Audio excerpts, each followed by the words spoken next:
باسم الثلاثي باسم آب وولد ومنفس قدوس أحد أملاك آمين. سلام እግዚአብሔር አምላክ ምስኩላትኩም ይሁን። ህዝበ ክርስቲያን ከመይ ውዕልኩም ከመይ ኣለኹም? አነ እግዚአብሔር ይመስገን ክብሩ ይስፋሕ መድኃኔ ዓለም ክርስቶስ ልዑል እግዚአብሔር አምላኽና ክሳብ ሰዓት እዚኣ እትጸንሕ እስትንፋስ ዓዲሉ ብጸጋን ብጥዕናን ስለ ዝዓደለና ስለ ዘጽንሐና ክብርን ምስጋናን አምልኮን ውዳሴን ዘለዓለም ንዑ ይኹኖ። ከምኡውን ነታረረተ ሊና ቅድስተ ቅዱሳን ንጽሕተ ንጽሐን ወላዲተ አምላክ ወላዲተ ቃል ኪዳና ምሕረት ጽዮን መጸጊዕትና ወዳብ ዝሃባ ክብርን ምስጋናን ውዳሴን ይብጽሐያ። ከምኡውን ንኹሎም ቅዱሳን ከከም መዓርጎም እግዚአብሔር አምላክ ብዝሃቦም ቃል ኪዳን ብዝሃቦም ጸጋ ክብርን ምስጋናን ውዳሴን ይብጽሐዮም አሜን። ስንክሳር 5 ጥቅምቲ ዝንበብ ስንክሳር ድሰምዕ ዘንብብ ፍቅሪ ጎይታ ኣብ ልቡ ይዕንብብ። በረኸትን ረድኤትን ናይ አቡነ ገብረ መንፈስ ቅዱስ ምስክላትና ይኹን አሜን። ኣብ መላእ ዓለም ዘለኹም ኩልኹም አቡነ ገብረ መንፈስ ቅዱስ ኣብ ኩሉ ጸገምኩም ይቕምልኩም ብቃል ኪዳንም ድማ ይሓልኹም። ዓመታዊ ክብረ በዓል ናይ ጻድቅ አቡነ ገብረ መንፈስ ቅዱስ እዩ። እንኳዕ ናብዚ ክቡር በዓል ብሰላም ኣብጽሐኩም። አቡነ ገብረ መንፈስ ቅዱስ አቦኦም ስምዖን አዲኦም ድማ አቅላስያ ይባሃሉ። 29 መጋቢት ተጸኒሶም 29 ታሕሳስ ተወሊዶም 5 መጋቢት ድማ ዓሪፎም። ቅዱስ አቦና ብዙሕ ተጋድሎ በዓል ድርብ ጸጋ ኮይኖም ገድሎም ነጊርካ ዘይውዳእ ኮይኑ ናይ ዕድመ እውን በዓል ጸጋ ዝነበሩ ቅዱስ አቦ እዮም። ስጋብ 562 ዓመታት በተጋድሎ በመጽናሕ ብዙሕ ቃል ኪዳን በመቀበል ካብዛ ፈተና ዝበዝሕ ዓለም 5 መጋቢት ዓሪፎም። ክብረ በዓሎም 40 ጾም ስለ ዝውዕል ቅዱሳን አቦታትና ክብሪ በዓሎም ብሓጎስን ደስታን ክውዕል ይግባእ ብምባል ናብዚ ዕለት እዚ ኣሰጋጊሮም 5 ታሕሳስ ከም ዝበዓል ገይሮሞ እዮም። በረኸቶም ረድኤቶም ምስኩላትና ይኹን። የተቀደሰ ዝተባረኸ ቅዱስ መዓልቲ ይግበረልና። መጋቢት 5 በስመ አብ ወወልድ ወመንፈስ ቅዱስ አሐዱ አምላክ አሜን። መጋቢት 5 ናብሮኦም ከም ናይ ሰብ ዘይኮነ ኣብ ምድረ በዳ ከም መላእኽቲ ዝነበሩ ኣብ ዝቋላ ጎቦ ዘለዉ ውሽጢ ባሕሪ 1000 ዓመት ን100 ዓመት ተዘቕዚቖም ንህዝቢ ኢትዮጵያ ምሕረት ዝለመኑ አቡነ ገብረ መንፈስ ቅዱስ ዓብይ ቃል ኪዳን ዝተቐበልሉ ዕለት እዩ። ርእሰ ባሕታውያን አቡነ ገብረ መንፈስ ቅዱስ ስምዖን ወአቅላስያ እለነበሩ በንሂሳ ባህታ አውልድ በከየ መጠን ዓመታት 30 ስሉስ ቅዱስ ሶበ ነፍሁ በውስተ ከርሳ ተወልደ እምኒሆሙ ቀናዬ አናብስት ስሳ በኃይለ አምላኩ ዘይሰሪ አበሳ። ርእሰ ባሕታውያን ብምባል ዝፍለጡ አቡነ ገብረ መንፈስ ቅዱስ ን30 ዓመታት ዝኣክል መኻናት ካብ ዝነበሩ አቦኦም ስምዖንን አዲኦም አቅላስያን ኣብ ላዕላይ ግብፂ ንሒሳ ኣብ ዝበሃል ቦታ ተወልዱ። ወለዱ ንእግዚአብሔር ውላድ ንክህቦም ለይትን መዓልትን ተስፋ ብዘይምቑራጽ ምስ ለመንዎ እቲ ዝለመንዎ ኣዝዩ ዝቀረባ ዝኾነ እግዚአብሔር ዓብይ ውላድ ሃቦም። ምስ ተወልደ ድማ ስብሃት ለአብ ስብሃት ለወልድ ስብሃት ለመንፈስ ቅዱስ ለዛውፅኣካኒ እምጽልመተ ውስተ ብርሃን። ምስጋና ንአብ ይኹን፣ ምስጋና ንወልድ ይኹን፣ ምስጋና ንመንፈስ ቅዱስ ይኹን። ካብ ጸልማት ናብ ብርሃን ዘውፅኣካኒ እናበሉ ድማ አመስገኑ። ሽዑ ቅዱስ ገብርኤል መልአክ ተገሊጹ ናይ ዝቆልዓ ስም ገብረ መንፈስ ቅዱስ ኢልኩም ስመይዎ ኢልዎም ተሰወረ። እዚ ቆልዓ እዚ ከም ኩሎም ህፃናት አዲኡ ኣይሓቆፈቶን ጥቡውን ኣይጠበወን። ከምዚ ን3 ዓመት ምስ ወለዱ ተቐመጠ። ወዲ 3 ዓመት ምስ ኮነ ቅዱስ ገብርኤል መልአክ ናብ ሰማይ አዕረጎ። ኣብኡ ድማ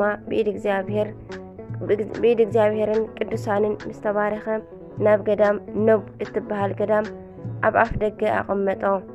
ናብ ኣባ ዘመደ ብርሃን ኣበምኔት ገዳም ኣትዩ ዓብይ ጋሻ ህፃን ሎሚ ኣብ ኣፍ ደገኻ ኮፍ ኢሉ ክትረኽቦ ኢኻ ኣእቲኻ ብኽብሪ እናምሃርካ ኣዕብየ በሎ። ኣባ ዘመደ ብርሃን እውን ከም ዘተኣዘዞ ንአቡነ ገብረ መንፈስ ቅዱስ ተቐቢሉ ኩሉ ስርዓት ቤተ ክርስቲያን ንዳዊትን ብሉያትን ሓዲሳትን መሃሮ። አቡነ ገብረ መንፈስ ቅዱስ ብጸጋ እግዚአብሔር ንኹሉ ብሓፂር ጊዜ ኣጽፊፉ ተምሃረ። ኣባ ዘመደ ብርሃን ከዓ ትሕትንኡን ትምህርቱን ርእዩ ናብ ኣባ ኣብርሃም ጳጳስ እቲ ግዜ ወሲዱ መዓርግ ክህነት ከም ዝቕባእ ገበረ። ኣቡነ ገብረ መንፈስ ቅዱስ እውን ለይቲ ይኹን ቀትሪ መንፈሳዊ ዕይኡ ብትሕትናን ብትግሃትን ይሰርሕ ነበረ። ጻድቁ ኣቡነ ገብረ መንፈስ ቅዱስ ሰብ ዝሰርሖ ክዳን ኣይተኸደነን። ክዳኑ እግዚአብሔር ብዝሃቦ ጸጋ ካብ ሰብነቱ ዝበቆለ ጸጉሪ ይኽደን ነበረ ዳኣ እምበር ብኢድ ሰብ ዝተሰርሐ ክዳን ኣይተኸደነን።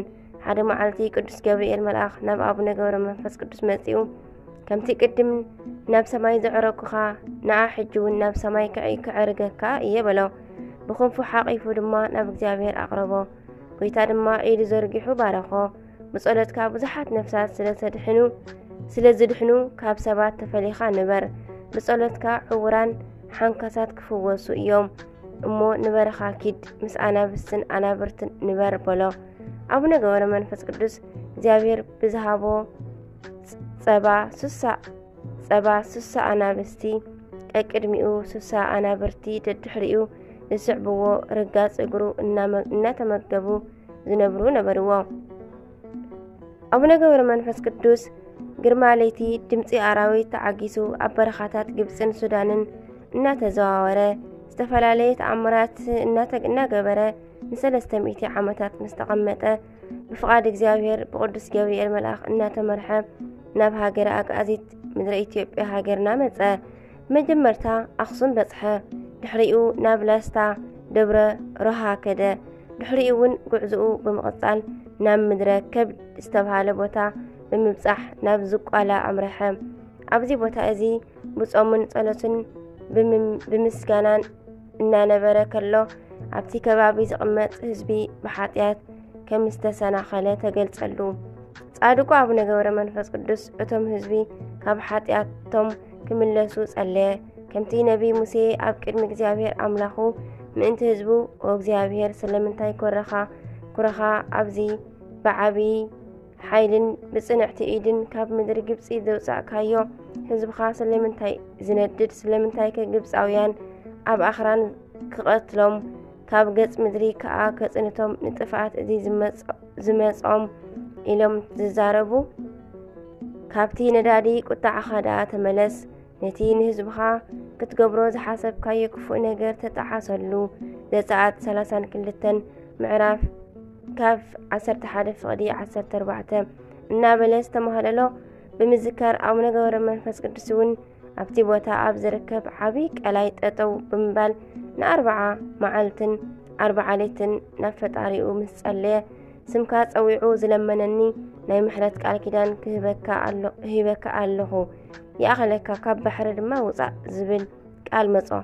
ኣቡነ ገብረ መንፈስ ቅዱስ ግና መሊሱ ን100 ዓመት ብርእሱ ንቁልቁል ተደፊኡ ነቶም ኩሎም ብስምካ ዝኣምኑ ህዝቢ መሓረለይ ክወፅእ ብምባል ዝተፈላለየ ፈተናታት ኣጋንንቲ ተጻዊሩ ድሕሪ ምስዓሩ ጎይታ መጺኡ ብልማንኻ ብኣምላኽነተይ ኣሚኑ ብስምካ ንቤተ ክርስቲያን ዕጣን ሽምዓ መባእ ዝሃበ ቤተ ክርስቲያን ዝሰርሐ ክምሕረልካ እየ በሎ። ሽዑኡ ካብቲ ቁልቁል ኣፉ ኮይኑ ዝነበረ ወፀ። ብድሕሪኡ እውን ን100 ዓመት ዝኣክል ምስ ሰይጣን ንሱ ብመብረቕ ሰይጣን ብኹናት ተዋግኡ። እቲ ጻድቕ ኣብ መዓልቲ 1000 ኣጋንንቲ እናቐተለ በዚ ናይ 100 ዓመት ኩናት እቲ ጎቦ እናተፈርከሸ ካብቲ ዝነበሮ ንውሓት ቀነሰ። በዚ ምኽንያት እዚ እቲ ጎቦ ዝበሃል ዝነበረ እዚ ደኣ እንታይ ጎቦ ኮይኑ ደይቆላ እዩ ተባሃለ። በዚ ምኽንያት ናይቲ ቦታ ስም ክሳብ ሎሚ ዝቋላ እናተባሃለ ይጽዋዕ። ካብ ሰባት መብረቕ ዝተውሃቦ ኣቡነ ገብረ መንፈስ ቅዱስ ጥራይ እዩ። ካብ መላእኽቲ ድማ ቅዱስ ገብርኤል መልአኽ እዩ። ብድሕሪ እዚ ናብ ምድረ ከብዲ ከይዱ ን7 ዓመት ካብ ፀሓይን ወርሕን ኣብ ዘይትኽወለሉ ጎልጎል ተቐመጠ። ኣብቲ ቦታ እዚ ከም ዓንዲ ጠጠው ኢሉ ዘርጊሑ እናጸለየ ከሎ ኩሉ ግዜ ሰይጣን ርጉም ከም ምዃኑ መጠን ኳኹ ተመሲሉ ማይ ጸሚኤ ኣስትየኒ ይብሎ። ንሱ ለዋህ ስለ ዝኾነ ከዓ ዓይኑ ናብኣ ጠሚቱ ነታ ኳኽ እንኪ ስተይ ካብ ዓይነ ይበላ። ንሳ ከዓ ክልቲአን ኣዒንቱ ኣውፂኣ ሰተየተን።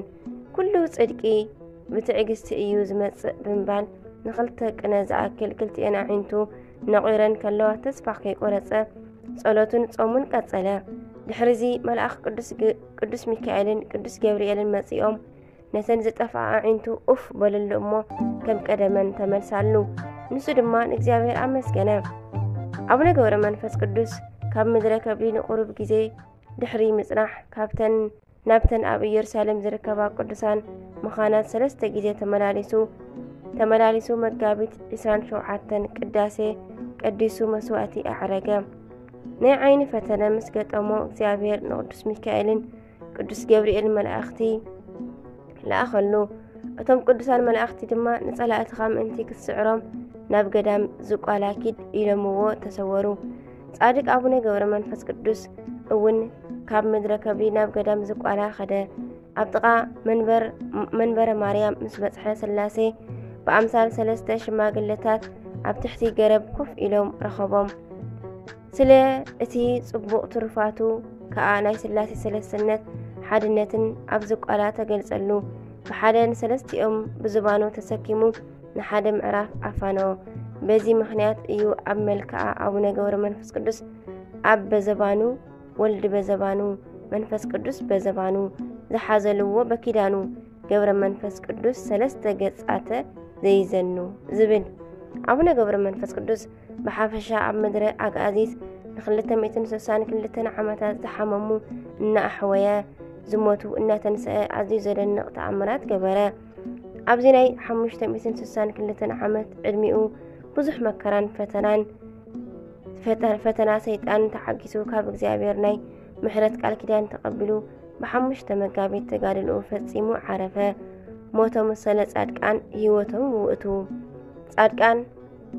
ንጻድቃን ሞቶም ሲ ህይወቶም እዩ ከም ዝተባሃለ ቅዱሳን መላእኽቲ ንነፍሱ ተቀቢሎም ኣብ ናይ ዘለዓለም ህይወቶም ኣዕረፍዋ ንኣታቶም ኣብ ቤተይን ኣብ ውሽጢ ደንበይን ስፍራ ካብ ኣወዳትን ኣዋልድን ዝበልጽ ስም ክህቦም እየ ዘይጠፍእ ዘለዓለማዊ ስም ከዓ ክህቦም እየ ኢሳይያስ 56:5 ዝኸበሩ በረኸቶም ይሕደረና ዝኸበረ ቅዱስ ኪራኮስ ምሳዲው ቅድስቲ ሃና ብሰማዕትነት ብዝለማዓንቲ ዓረፈ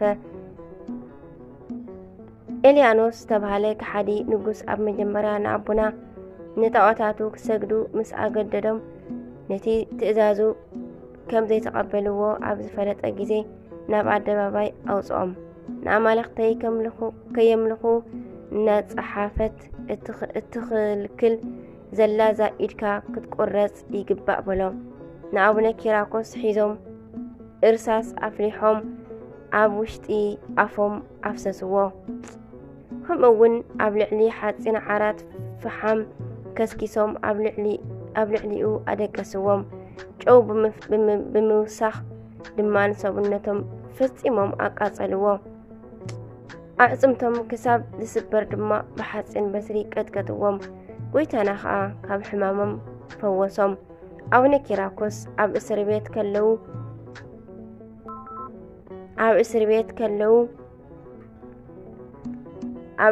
ከለው እቲ ከሓዲ ንጉስ ንወላዲት ኣምላኽ እውን ኣምጺኡ ን3 ሰዓት ዝኣክል ብጸጉራ ሰቂሉ ስጋኣ ሰነጣጥቆ ብእሳት ኣቃጸላ እሞ ሰማዕትነታ ብኡ ፈጸመት ንኣቡነ ኪራኮስ ግን ኣምጺኦም መርዛምን ተናዳፊ ተመንን ዕንቅርቢትን ናብ ዘለውሉ ዓብይ ጉድጓድ ኣተውዎም ነገር ግን እቶም መርዛማት ተማምንቲ ንኣቡና ኣይተንከፍዎምን ኣብ ውሽጢ እቶም ወታደራት ሓደ ከዓ ብኣምላኽ ኪራኮስ ይኣምን እየ ኦ ኣምላከ ኪራኮስ ንነፍሰይ ተቐበላ ኢሉ መስኪሮም